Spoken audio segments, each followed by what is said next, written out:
You're listening to a Frequency Podcast Network production. The Brock and Dalby Podcast. This is the Brock and Dalby Podcast. Welcome to Thursday. My name is Brock. I'm Dalby.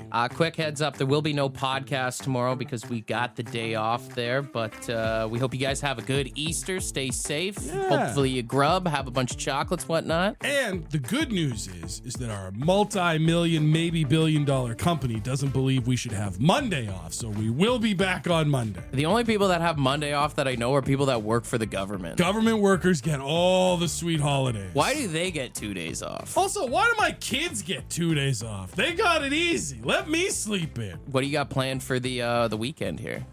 You know what I like? And earmuffs if you've got kids in the car or wherever you're listening to the podcast. But my thing is my kids are now old enough that Easter weekend is no tricks or secrets or hiding.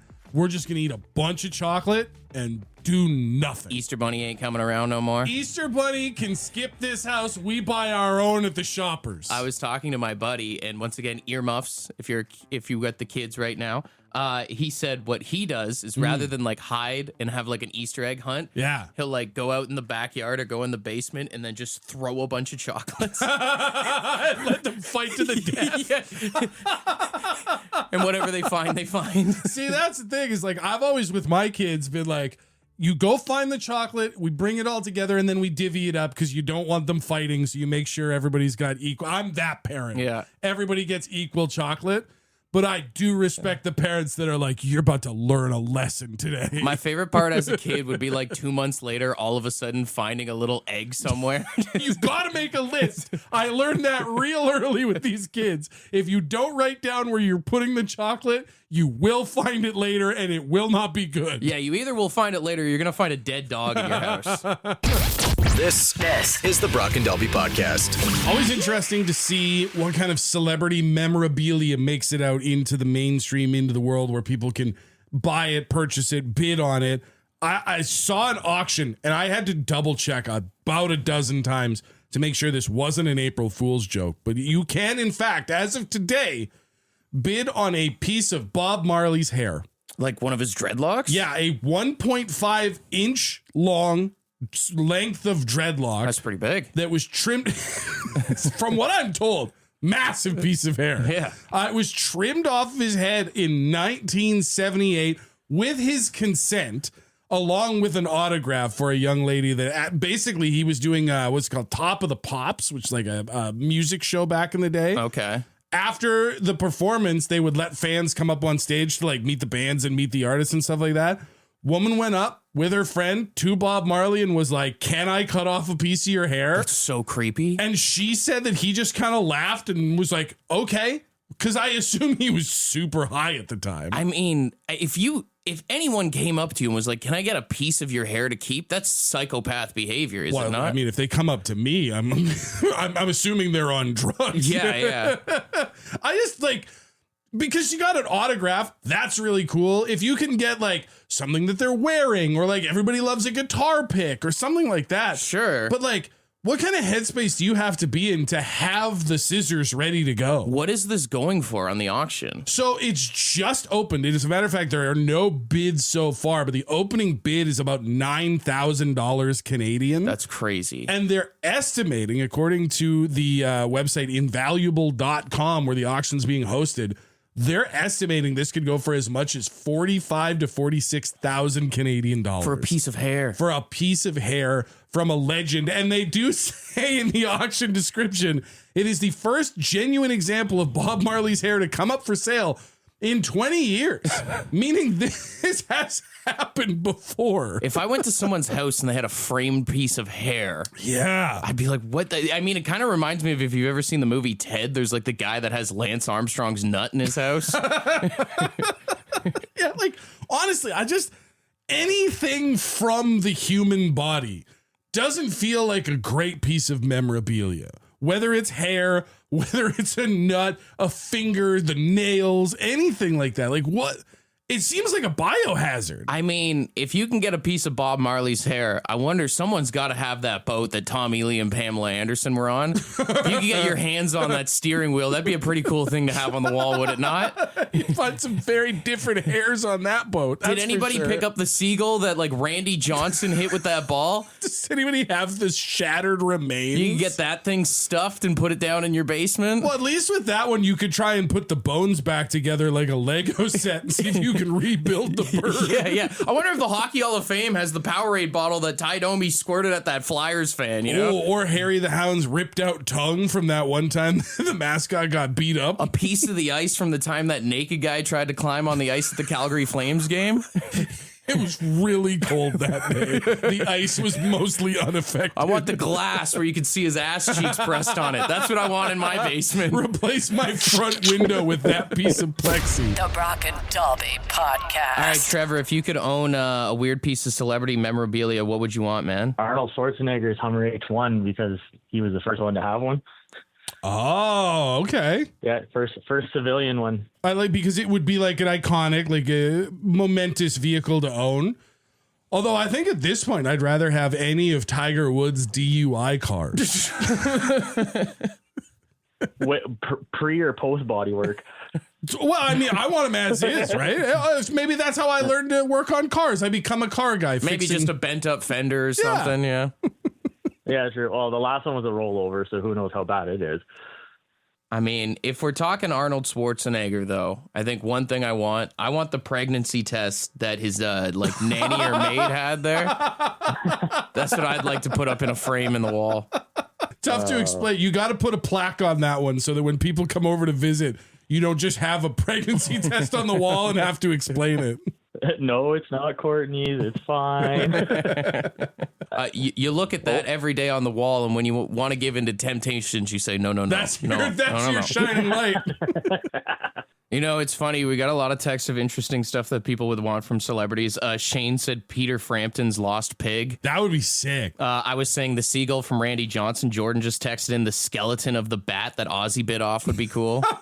Do you think that anything happened with that bat? Or when he threw it away, did it just get like swept into a bin somewhere? Or even like think about like Ozzy used to pass the bucket around and have people like spitting in and everything. Right. If you had one of those buckets, that'd be kind of sick. What would you do with it though? Do you just put it on display? You can't use it as a bucket anymore, Use right? it as a cooler. Throw some ice in it. I'm good. I'll pass on that. Have a little bit of the Prince of Darkness in you. I also like Eric's text that says, I kind of want Wayne Gretzky's jock strap. Oh. I don't think out of all the sports memorabilia I've ever bought or thought about buying that anyone's gitch was up there. That would be the greatest jockstrap of all time to own. That would most definitely be a bragging piece. I mean, yeah, you'd have to have it somewhere pretty prominent if you're going to spend that much money on someone's underwear. Someone spent a lot of money on Michael Jordan's underwear. I remember there was an auction for that a few years ago. That's right. Yeah, it was something like, here, let me look this. It was $3,341 US dollars. On what TMZ reported as shows definite use, which I don't want to speculate on what that means. He's the GOAT, man. Because hopefully it just means that like the waistband is stretchy and not that he didn't wipe. Honestly, if it has skid marks, I feel like it's worth more. Hang on, there's a related link here. Someone once auctioned off Queen Victoria's underwear. Like the Queen Victoria. I mean, I can't say anything. I've talked about this before. Me and my dad have the Queen's toilet seat from when she came to Sheridan College back in 2002. So. Well, maybe this gives your dad some hope on what that might be worth, because the Queen Victoria underwear went for $14,500 on auction. That's crazy. Do you think that's someone that like loves the Queen or someone that thought the Queen was hot? I mean, Queen Victoria, I don't know. I think it's 45-inch waist. I don't think these were from when she was in her prime. Because I feel like, it's one thing to buy an athlete's underwear or something because you're like, they were the greatest, Sure. whatever they wore these. Yeah, that's Michael Jordan. But then if you're just buying someone else's, I feel like it's kind of a pervy move. Well, I think the thing is after you pay the $14,500 and the auction house gives you Queen Victoria's underwear, it's one of two things. If you're a serious collector, you're packaging it up for display and making sure that it's safe. And if you're a weirdo, you're just giving it one of the old, all right, you can take this back. Imagine now. how bummed you would be if it smelled like bounce sheets. What do you mean you washed this? This is the Brock and Dalby Podcast. We've talked about many a times that one of our favorite things is the Costco hot dog. Yeah, buddy. Well, apparently Costco is selling booze that is supposed to be flavored as the hot dog. Have you seen this? I have not. I have questions. It's called I Got That Dog in Me Bourbon. And I'll take 5 bottles right now. I thought this was an April Fool's Day prank yesterday. No, this is real. They're selling it at some Costco's in the States right now, and it's priced at $90 a bottle. Damn. And it's supposed to be a bourbon that's flavored of the famous $1.50 hot dog from Costco. Now, what would bourbon that tastes like a hot dog? Like, is it the hot dog water? Is it used what as a Limp base? Bizkit said? Yeah. Because I'm trying to figure out how you would get the flavor of a hot dog into a bourbon. You know how like a bourbon kind of gives you like a little bit of a burn as it goes down the throat? Yeah. Maybe it's just like the taste of the hot dog burp going Oh, down. maybe that's it. You're going to say you better burp after you do a shot. Like, I better get that Costco dog experience for the next hour and a half. The only alcohol that's DUI proof. Instead of reeking like booze, you just smell like hot dogs afterwards. And it mixes perfectly with all fountain sodas. The Brock and Dalby Podcast. This is Brock and Dalby's $15,000 big bag of cash. Will you keep what you got or take another shot? All right, this is the final edition of Big Bag of Cash, and we are joined on the line right now by James. James, how are you doing, brother? Oh, great, guys. James, we're down to our last bag of cash, and we would love if you would take it home with you today. I would love that. All right, are we settling for anything less than 4 digits, or what are you thinking? No. I'm going for 4. Love it. Do you have any strategy beyond 4? Like, is there a vault number that you have in mind? Or are you trying to push? Because we've seen jackpots from as low as 500 to as high as, I think the highest we've seen was a 2,300 last week. Yeah, no, I'm kind of hoping for around 5, but if Okay. it doesn't get to 5, then I'll just keep going till Sorry. Okay. we have 4 digits. When you say 5, do you mean $5,000? I think he's false. No, look, 5 vaults. Oh, 5 vaults. Oh, okay. I was like, 5 Yeah. grand would be crazy. All right. You ready to get going? We know the first vault is guaranteed money. Do you want to start? Yep, I'm ready. Here we Okay, go. let's do it here. Vault number 1, James. $1,225. Ooh. All right. $1,225. The new record for the biggest starting vault beating yesterday's $1,200. Now, there's a couple things to think about here. Yeah. Is we have seen Vault 2s be buzzers before, but this is also the last day. There's no way they'd do it 2 days in a row. No way they would do it 2 days in a row. We think. We actually can't say that, but It's- doubtful, right? James, listen to me here Yeah. for a second. I feel like we've got more money for you. That's just a gut feeling that I have. We have to have more money. I said that yesterday and I was wrong, but I can't be wrong 2 days in a row, right, James? I really hope not, because I'm going to go for 1 more, I think. Yeah, Okay. James. All All right. right. Let's take a big deep breath in, James. 3, Yeah. 2, 1. And exhale. All right, here we go. $1,500. $1,500, James. He made the right Oh, decision. yeah. Got you some extra money here. What are we thinking now? No, I gotta cash it in now. Okay, now listen. I'm gonna be the devil's advocate for once here. Because on this game, I am usually the one that's like, maybe we take it easy here. No, I know. We do not know what's in the vaults.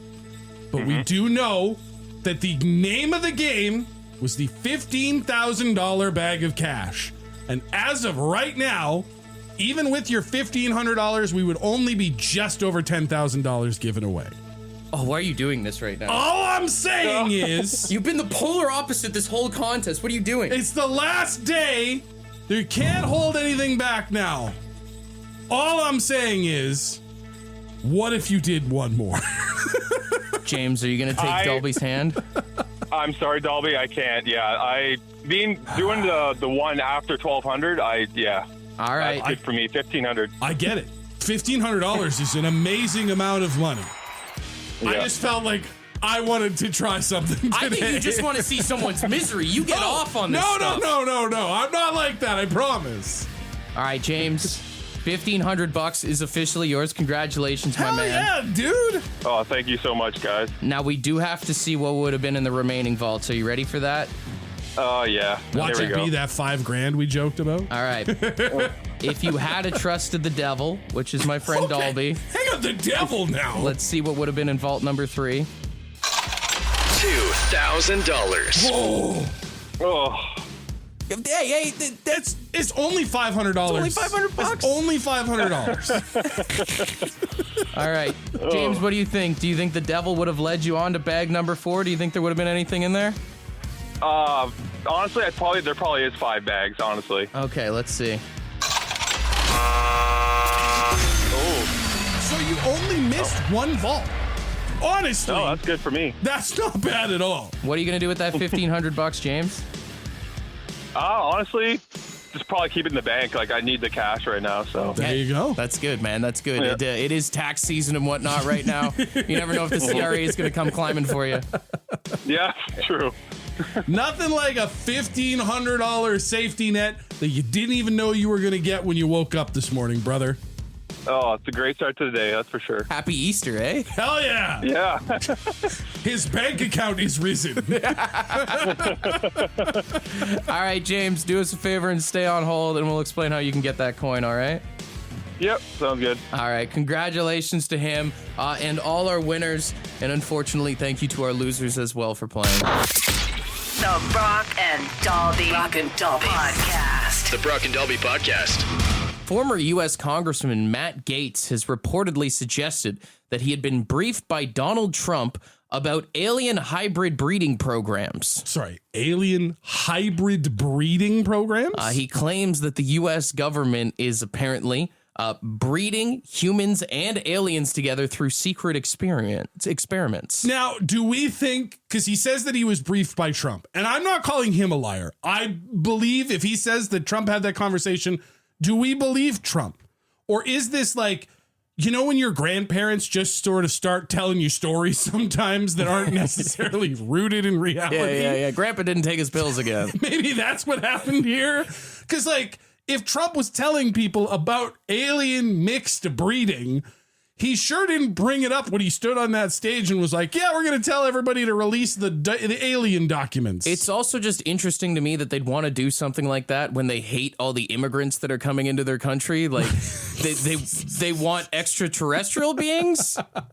There's a big amongst difference. They like some aliens, not all aliens. I like to think that Donald Trump just watched Space Jam for the first time and he was like, I want to create my own Monstars. The Brock and Dalby Podcast. The Brock and Dalby Podcast.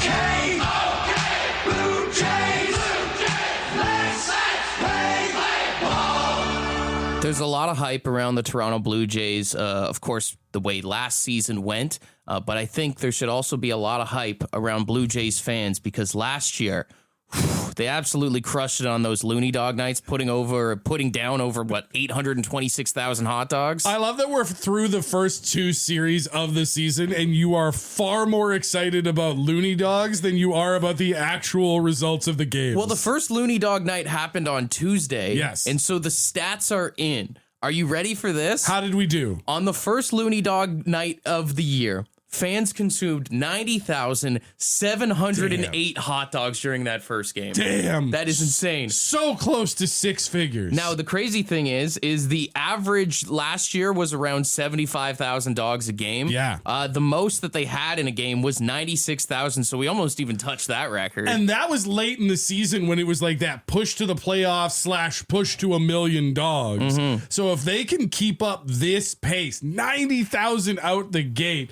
that's so many wieners. Well, last year we talked about the goal should have been 1 million. Right. Right? And they came up short with 826,000, which, I mean, is a disgusting amount of hot dogs. It's crazy to say that we only ate 800,000 hot dogs during baseball games. But if they're at like a 90,000 pace throughout the season, there's 12 of these games. Yeah. You're easily surpassed. That's like over like 1.1 million. They've got a chance to really get something going this year. It is contingent, though. The Jays got to be a good baseball team, which so far, through just 6 games into the season or whatever, they've looked pretty good. Sure. But if the baseball gets bad, then the people won't show up. Well, much. I'm also interested to see the next Looney Dog Night is coming up on April 7th, and that's the 50th anniversary of the Jays' first ever game. So they're doing 70-cent hot dogs in honor of 1977. So no excuse to not hit 6 digits on that one. I think easily they could get 100,000 dogs in the Sky Dome. You have to set a record on 70-cent dog night. You can't even get that at Costco. And I know someone's sitting in their car right now thinking like, this is disgusting. This is ridiculous. You know what? There's a lot of high expectations for the team on the field. I have even higher expectations for our fan base. If you're hearing us talk about Looney Dog Night and your first thought is, oh, that's gross, I'm sorry, the idea of thousands of people getting together and having fun upsets you. In this economy, who doesn't love a good deal? This is the Brock and Dalby Podcast. It's time for Brock and Dalby's Draft. All right, the Easter Bunny is coming to town this weekend. So we were thinking, let's do a draft of the greatest bunnies of all time. Easter Bunny is off the board. Yeah, if you inspire the draft, you can't be in the draft. But that's fine, because even if they were, I won rock, paper, scissors. I have first overall pick, and you have to take the most famous bunny of all time. It's Bugs Bunny. You got to go Bugs Bunny. I don't even need to give an explanation. Everybody knows Bugs Bunny. Everybody knows the one-liners, the voices. What's up, Doc? Exactly. From young to old, we all grew up on Bugs Bunny. With my number one pick, I'm going to go with his sexy counterpart. I'm going to go with Lola Bunny. That's a crazy first round pick. I'm going to go with Lola Bunny. You could have easily taken that in round 3. Lola Bunny was not on my draft board. Was it? At all. You weren't turned on by Lola Bunny when you watched Space Jam? No, because Space Jam came out and I was old enough to be like, that's a cartoon. I knew it was a cartoon, but there was something about that bunny playing basketball that don't make... Guys, please, somebody hit up the text line and tell me they also thought Lola Bunny was hot. Yeah. After admitting he fell in love with a cartoon, Brock needs a friend, if anybody has Did one. I just ruin my whole draft board here? Okay, what do you got second? I mean, moving on to round number 2, I'm going on to another iconic bunny that keeps going and going and going. We're talking about the Energizer Rabbit. Nothing sexy about that. I'm not picking the sexiest rabbits. That is a choice that you've made. I mean, you could put the battery in things that make sexy things, but my second pick, I mean, now I just feel weird because my second pick is Jessica Rabbit. Yeah, okay. There's a trend here. If it wasn't Lola Bunny, Jessica Rabbit, come on, Jessica Rabbit. You didn't find Jessica Rabbit hot? Listen. Who Framed Roger Rabbit, a staple movie of my childhood, and Jessica Rabbit, a staple fantasy for a large generation of young men. But not on my list of the 6 greatest bunnies of all time. All right, okay, so I'm just the weird one here, okay. You know what? I'm going to go ahead and I'm going to use my third pick to just have some fun. I'm going to take B Rabbit from 8 Mile, Eminem's character. That's not even a real rabbit. It's B Rabbit. That's not a real rabbit. Neither was Jessica Rabbit. She was a cartoon woman who took Roger Rabbit's last name through marriage. Well, I mean, she had a little rabbit in her sometimes, I guess you could say. All right. What's your third horny pick? Final pick, go Playboy Bunny then. Playboy Bunny. If, you know what? Yeah. If I'm just throwing the draft away, I might as well make it the full teenage fantasy. Can I say I did have Playboy Bunny on my draft board, so at least one of yours made some sense. Anyone else turned on by rabbits? Jesus. I got Lola Bunny, I got Jessica Rabbit, and I got the Playboy Bunny. Don't leave me hanging here. I know I'm not alone today. The crazy thing is you're absolutely going to get votes today. Your draft sucks. It's the greatest rabbits, not the sexiest ones. What's your picks? People are going to vote for you. I got Bugs Bunny, the Energizer Bunny, and B Rabbit from 8 Mile. That third pick shouldn't count. Why not? You took Jessica Rabbit. You also took the Playboy Bunny, which is just a logo. It's not even a real character. Easily one of the most famous bunnies worldwide. Yeah, right next to B Rabbit from 8 Mile. 762-555. Do you have puberty mind like me, or are you voting for Dalby? Let us know. Brock or Dalby, who wins the draft? Please toss me some votes, guys. I'm feeling very weird about myself this morning. No, you vote with your mind, not with your groin.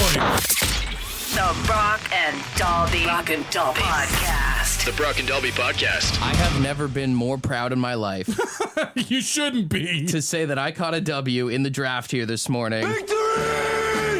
Proving that I am not the only one who found some of these cartoon rabbits very sexy. I hate that one of the closest and one of the most voted on drafts that we have ever done was called the greatest bunnies of all time and ended up being great bunnies versus sexy cartoon characters, and sexy won. We all know that sex sells. It's just proven, and it was proven again here this morning. John just said Brock's picks are responsible for a lot of stiff carrots. And these are your people. I didn't say that. We do got Katie on the phone. I can't believe Dalby was being such a prude on my picks, right? I know. I am a woman, and I have grown up. I'm an adult woman, and I still think she's fine. And I think your list was beautiful. Listen, I'm not saying that these cartoon characters that Brock voted for weren't shapely or designed well. I'm just saying that if the draft was greatest bunnies, then are we saying that if you're not sexy, you're not great? Is that the message you two are trying to put out today? Listen, you can be beautiful and great, and you can be average and great. But if you got something good to look at, why not? I mean, all those girls shaking their butts on Instagram don't have all those followers for no reason. Exactly. See, if you got it, flaunt it. There you go. Next week's draft, greatest internet bikini models. No, Can't wait. next week's draft should be sexiest cartoons. There you go. See, you got to do it. The Brock and Dalby Podcast. All right, it is time to wrap up our contest that we call. So what's your fucking excuse? And the excuse that we are looking for today is, considering it is Easter, we want you to imagine that your children are coming up to you, and all of a sudden, all their Easter chocolate that the Easter Bunny brought them has disappeared. Just magically, it's gone now. So what happened to all the chocolate that your kids had? 762-555. We got a lot of voice memos here. If you are not one of our parents explaining to the kids, that does mean you are a judge here. If you're not one of our chocolate thieves, alleged chocolate thieves. I have no idea what you're talking about, by the way. We'll start off with this one from Mark here. I'm sorry, kids. All your chocolate is gone because we were broken into. Some guy with big ears took all the chocolate back. King Charles showed up and ate all the chocolate. Is that what he meant by big ears? A burglary is a pretty good one. Yeah, I mean, you make the kids feel unsafe, though, in the home. Like, that's a little rough. All right, let's keep it going here. Okay. This is Chris. Chris here. Mom, Dad, why did all my chocolate disappear? Well, son, it was a pretty rad night yesterday. 420 came early, you know what I mean? Munchies kicked in. Yeah, I don't know where they went either. Sounds like you're going to have to explain two things there. Yeah, I do like kind of owning it, though. Like, yeah, your chocolate is gone. Where did it go? In me. That's sorry. Life sucks. You know when the house smells funny? That's when the chocolate disappears. We've got April here. I ate all of your chocolate because I thought it was a reward for me for having to raise you all of these years. A tax. Depending on the age of the child, really tough to come back from that. You know, just be like, well, damn it. Yeah, fair, I guess. Some of them know. Some of them, you know when you're that kind of kid. We've got Andrea here. Andrea here. Andrea. The reason your chocolate's all gone is because the doctor, I went to see him the other day and he told me that I have a disease where if I don't eat all the sweets I can every day, that I'm going to end up in the hospital very soon and very sick. So Mom is trying to eat as much chocolate as she can, and I had to eat yours. I'm very sorry, but I'll make it up to you. I like that promise. Angle of, do you want Mom to die? Right, the guilt trip. And you've set yourself up for the future of just continuing to eat more of their stuff. Yeah. The doctor says I have to eat all the brownies. All right, that's a good take. Okay, let's do two more here. Okay. We've got Matt. I'm pretty sure your chocolate's missing because I called the Easter Bunny, told him to come back and take it all back because you were being bad. I'm pretty sure that's what happened. That's another round of therapy. The other thing that maybe could have happened is I saw your mom eating a lot of it. It's either your fault or your mom's. I love that. I actually wasn't on board at the beginning. I was like, another generic one. Saying I saw your mom eating it all, go ask her is wow. All right, last one here. The chocolate got recalled. That's why there isn't any chocolate. Okay, very simple. Yeah. Very simple. I'm surprised there was not one 12-ton Kit Kat theft reference. That's where I would have gone. Okay, round of applause to everyone who competed here today. All great. This was an excellent couple weeks of contesting. I'm torn, man. I mean, I like April, I like Andrea, and I really like Matt there too. I am fully putting my promotional weight and votes behind I saw your mom eating a lot of chocolate. I just think it's going to cause a lot of problems in the house, but it's so funny. 762-555. What are we thinking here? What's it looking like on the text line, Dalby? It's very similar to what you're saying. April's getting some other votes, but also Go Ask Your Mom is getting some votes as well. All right, we'll give it to Matt then. Ding, and the round of applause. Well done, Matt. This is our winner today. I'm pretty sure your chocolate's missing because I called the Easter Bunny, told him to come back and take it all back because you were being bad. I'm pretty sure that's what happened. The other thing that maybe could have happened is I saw your mom eating a lot of it. This guy must work for the government. He's pretty good at blaming other people for stuff. Got excuses in the holster like a 6-shooter. This is the Brock and Dalby Podcast. Want to wish Aunt Marge a happy birthday. If that name's not familiar, it's because you have no idea. She's just an old lady living in the Northwest over in Britain who celebrated her 112th birthday yesterday. Damn, that's crazy. What a run. 112. Talking about how she's been through 25 prime ministers, 5 monarchs in both world wars. She's seen some ish. And it's so funny because, like, we always talk about as you get older, like, it becomes this bigger spectacle. You go from your birthdays not really mattering year by year in like your 40s, your 50s. Every birthday this lady hits is like this huge celebration in her community. Does she have one of those interesting things that she claims gave her longevity, like the guy who once said he drinks Coors Light every day? No, and that's why I wanted to bring this up, because this might be the most boring 112-year-old woman that we've ever heard about. I mean, how entertaining is she supposed to be at 112, though, brother? Well, I'm reading this story, and it's talking about how, like, one of the things she does to, like, stay active is she gets out to support the local rugby club. And I was like, oh, tell me a story about this like 112-year-old hooligan down at the rugby matches. No, she sits very quietly. She cheers. She's one of those I hope both teams have fun type people. Oh, okay. When asked like, what's the secret to living to 112? She said, you just do as much good in life as you possibly can. And that way, even if you die, you left your mark on society. You know what I like is the take that I take from that is everybody who doesn't do good in the world, that's why they die early. Is that what that means? Anybody who didn't make it to 112? Well, Aunt Marge over here is saying that you apparently weren't a good enough person in life. Because usually, like, they'll be like, oh, yeah, I eat 6 pickles a day, and that's what's kept me alive. Buddy, I've been workshopping. Not that I have any serious expectations of making it that far in life, but I'll tell you right now, if I ever turn the calendar on 3 digits on my age, I have a shopping list full of random things that I'm going to tell the media are the reason that I lived this long. Mm-hmm. Things that I did every day. I'm going to talk about how I kept bleach in the fridge next to my eggs and then ate them for breakfast to make sure that I lived this long. Yeah. I'm going to be a problem. I never wiped once. Yeah. Start saying outlandish stuff like that. Oh, you had a bidet? No, I did not. I actually drank from the toilet every morning, and that's what kept me alive. 112 straight years, and look at me now. Is it a health thing or is it a mental health thing? It's up to you to decide. This is the Brock and Dalby Podcast. I think you should send a text. Think you should send a text. 762-555. Ask us anything you want. Anything you want, send it to us right now. 762-555. Ask all your questions now. We'll read it on the radio. We want you to text us, baby. Come on, send. Is that the voice you would have used to hit on Lola Bunny if you'd had the chance? How do you think I got my gal? First one in here says, who would win in a fight, the Easter Bunny or Santa?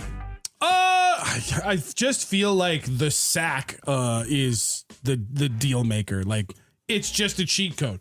It's bottomless. It's infinite. He can pull whatever he wants out of it. Santa Claus has the unfair advantage. Imagine getting a kick from the Easter Bunny, though, like a sweet chin music, Shawn Michaels style. Honestly, if it's hand-to-hand combat, no weapons, Queensberry rules, I switch my pick. I go Easter Bunny. But if they can both bring whatever they brought, the sack is the deal maker. I guess the thing is, what would you rather lose, Christmas or Easter? I mean, I could save a lot of money if Christmas went away, brother. You just ruined a lot of kids' mornings. Someone said, how do you eat your chocolate bunny? What do you mean by that? Oh, I assume he means like when you get a bunny made of chocolate for Easter, where do you start? Oh. Are you one of those psychopaths that goes right for the face? I think you gotta go straight for the head or the ears. Ears make sense because you can almost break it off like it's its own chocolate You snap bar. off the whole head altogether. I have seen people go right like nose, like the face profile, and that's psycho behavior. I'm immature. I go butt first. I think it's funny. How it's so big? Huh? The butt? Isn't like the like usually they're like flat at the butt. Like, listen, have you seen the size of this mouth? I'm good, brother. I get it. I will say I'll get like a jar of peanut butter and just dip those things in there. So damn. good. Oh, okay. Yeah. Oh, yeah. All right. I got a little fat guy in me. I'll lend you some Ozempic. You'll be good. This one's a little bit mean. Someone said, since neither of your NHL teams are making the playoffs, who are you cheering for? Okay, hang on. We're only 2 points out in Detroit, all right? The Leafs technically haven't officially been eliminated, guys. Until there's an E next to the team name on the website, we're still in it. I'll say this. I haven't watched hockey in like 3 weeks. And I don't care about the NHL playoffs. It's like when the Leafs get eliminated. I'll watch the Stanley Cup finals. Right. I'll watch like a few games here and there. Yeah. Right? But it's kind of, to quote Dennis Reynolds from It's Always Sunny in Philadelphia, it's like looking at somebody else's photographs. If I'm not in them or nobody's naked, I don't care. I watch playoff hockey probably more than I watch regular season hockey. I like it because there's something on the line. I will never cheer for a team that's not Canada or Detroit. So I don't care who wins. I will watch. I hate watch to see the teams I don't like lose. Somebody said, what's the best potluck item to bring to Easter dinner this weekend? Napkins. Napkins? What? To bring? I'm not saying you cheap SOB. What's better than bringing something that requires no money or effort? Who doesn't have napkins at their house? What's your pick then? Let's hear what's your pick. I was gonna say like a dip or something, dude. Put a little effort in there. Gotta put too much work into that. At least bring some soda. I'm not saying I'm gonna bring the napkins. I'm just saying if there is a quantifiable list, what's the best thing to bring? It's the least effort and the lowest cost. It's not the best thing to bring for anything. Absolutely wrong. Incorrect. I bring napkins and I get a full meal, and you're telling me in this economy I'm wrong? Get out of here. And this is why you're home alone this weekend and Mallory left you when she went to go visit her family. Want to be a part of the podcast? Leave a message on the Bad Line. The Bad Line is the answering machine for the Brock and Dalby Show. To get the number, text the word BAD to 762-555. Thanks for listening to the Brock and Dalby podcast.